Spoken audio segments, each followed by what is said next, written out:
morning, sir. Good morning, madam. I am Rowena Pabon Clorebel. I am 42 years old, married, and a college graduate. I would like to work in Hong Kong because I will help my husband to fulfill our dreams and to support the maintenance medicines of my mother. Okay, Miss Clorebel, I have some questions for you to be answered. When employer gets angry to your mistake and shout to you, what will you do? I will say sorry and I will promise not to do it again. Okay, if baby cries at midnight, what will you do? I will check the condition of the baby. If hungry, I will feed him. If the diaper is wet, I will change it. And if the baby doesn't stop crying, I will check the temperature.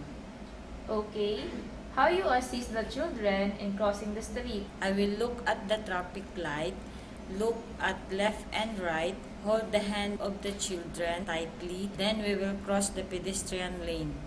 Okay, what will you do with the clothes before washing? First, check the pocket, then separate the white clothes from the colored clothes to avoid discoloration.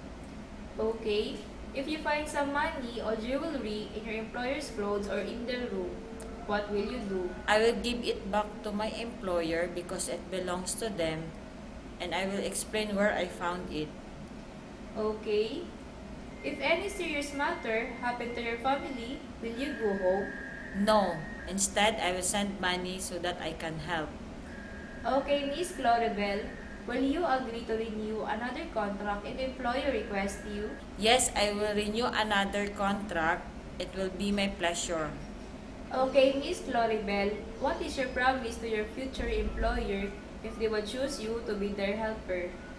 Sir, madam, if you choose me to be your helper, I will promise to do my task properly, my best as I can, my responsibility, and a good helper to you as you hire me as your worker.